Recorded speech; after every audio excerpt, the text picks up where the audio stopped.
it was a travesty. It was an all-out circus. Everybody, including myself, are running to safety. I've got a question for you, Tisa Tells, and everyone's going to want to know this. You're in a car right now. You had to leave the courthouse. Why? I had to leave the courthouse because Diddy's supporters were out of control. The first time I ran and did my live, of course, I had two armed security guys.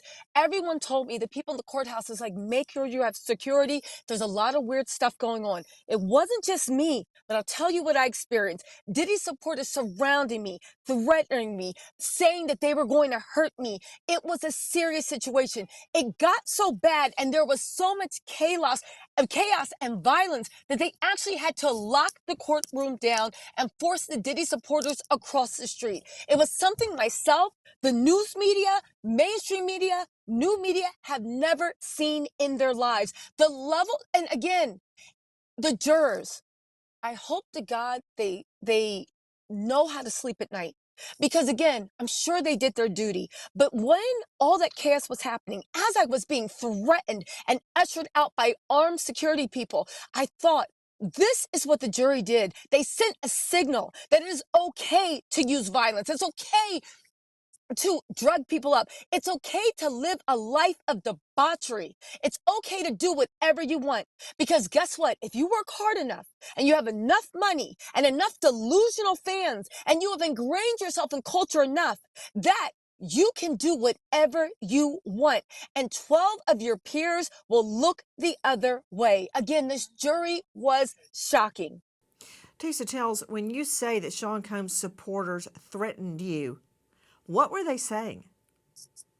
They were saying, you effing B, we're going to kill you, you effing B. Apparently I work for the feds. You're a plant. You made this all up because of you. Again, they're not too smart. Because of you, that's how this case got started. We're going to treat you worse than we treated Cassie. Cassie, what we do to you is going to be nothing that they had on Cassie. They were screaming. They were yelling. Some people were saying, apologize to Diddy. Apologize to Diddy. Of course, thank goodness, we had Lenny and we had Jimmy, two of the best armed guards out there.